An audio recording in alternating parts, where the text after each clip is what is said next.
Okay जी।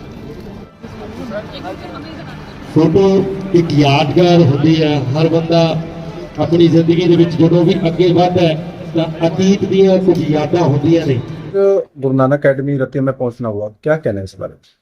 हाँ, देखिए Guru Nanak academy में मैं समय समय पर जब भी यहाँ पर कोई कार्यक्रम होता है, खासकर अखंड पाठ रखा जाता है या बच्चों का जो गतका के अंदर यहाँ पर बहुत अच्छी टीम है, तो उनका जब भी कोई कार्यक्रम होता है तो मेरा यहाँ पर आना होता है।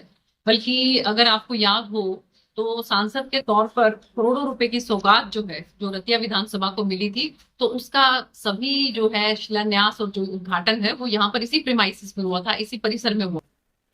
तो अभी जो है ये कार्यक्रम था कि यहाँ पर इस एकेडमी के अंदर डिफेंस और स्पोर्ट्स जो है उसको बढ़ावा देने के लिए बच्चों के एडमिशन हो रहे हैं, बच्चों को यहाँ पर उसके लिए आमंत्रित किया गया है। उनके जो है यहाँ पर कॉम्पिटिशन हो रहे हैं। तो जैसे आपने देखा होगा कि आर्चरी का यहाँ पर कॉम्पिटिशन हो रहा है और इसके साथ साथ गतका का जो है पूरे हिंदुस्तान के अंदर 2nd नंबर पर गतका जो है यहाँ का रहा है। और यहाँ के बच्चे डिफेंस के अंदर भी जो है उनके सिलेक्शन हो सके और बच्चे स्पोर्ट्स के अंदर भी बहुत आगे बढ़े, इसको लेकर आज जो एक नया यहाँ पर जो एक कोर्स स्टार्ट किया है उसके उपलक्ष्य में यहाँ पर सुखमणि जी का पाठ रखा हुआ था, तो उसके अंदर मैंने शिरकत की और इसके साथ साथ बच्चों ने जो गतका दिखाया उसका भी हमने बहुत आनंद किया। और बच्चों ने जिस तरीके से परफॉर्म किया यहाँ पर, तो उससे पता लगता है कि शुरू से ही बच्चों को सिखाया जाए तो बच्चे कितना अच्छा करते हैं। और मैं इस बात के लिए माननीय प्रधानमंत्री का धन्यवाद करती हूँ कि उन्होंने खेलो इंडिया के अंदर गतका को जो है वो शामिल किया है और यहाँ की टीम जो है वो 2nd नंबर पर आई। मैडम, रतिया जो विधानसभा क्षेत्र है इससे आप चुनाव भी लड़ सकते हैं, पूर्व सांसद भी रहे हैं, तो मैम रतिया के अंदर बात करें, आपने युवाओं के लिए बहुत अच्छा मैसेज दिया, लेकिन यहाँ पे एक ग्राउंड नहीं है, ग्राउंड की समस्या बहुत ज्यादा चल रही है जिससे युवा वर्ग नशे की तरफ अग्रसर हो रहा है, उसको लेकर क्या कहना चाहिए? देखिए, मेरी कोशिश रहेगी कि बहुत जल्द माननीय मुख्यमंत्री जी जो है वो रतिया में आए, तो रतिया की जितनी भी समस्याएं हैं और खासकर जो बड़ी यहाँ पर जो यहाँ की डिमांड्स हैं उनको हम माननीय मुख्यमंत्री जी के समक्ष रखेंगे और उनको पूरा कराने की पूरी कोशिश है। मैम, नशे को लेकर आप लगातार विधानसभा की अगर बात करें या सांसद की अगर बात करें तो आप आवाज उठाते रहे, लेकिन क्या दिक्कत आ रही है कि रतिया से नशा समाप्त नहीं हो रहा है?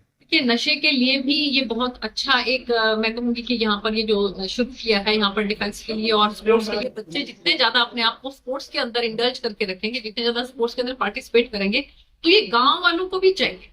हर गांव के अंदर जो है जो सरपंच है, गांव के जो मुखिया, वो जो है जो विलेजेस हैं, जो उनके गांव के आपस के अंदर जो है वो कंपटीशन करवाएं बच्चों का, कहीं कुश्ती करवाएं, कहीं जो है रेसलिंग करवाएं, कहीं उनके साथ जो है कबड्डी का गेम करवाएं, कहीं पर क्रिकेट करवाएं। तो अगर इस तरह से वो करवाएंगे तो बच्चों का रुझान जो है वो खेलों की तरफ होगा। आपने देखा होगा कि माननीय मुख्यमंत्री थे, जो हमारे पूर्व के मुख्यमंत्री थे, तो जगह जगह पर जो है वो खेल नर्सरी जो है बनाई हुई है, तो उनका फायदा उठाना चाहिए। जगह जगह पर व्यायामशालाएं बनाई हुई है, उनका फायदा उठाना चाहिए।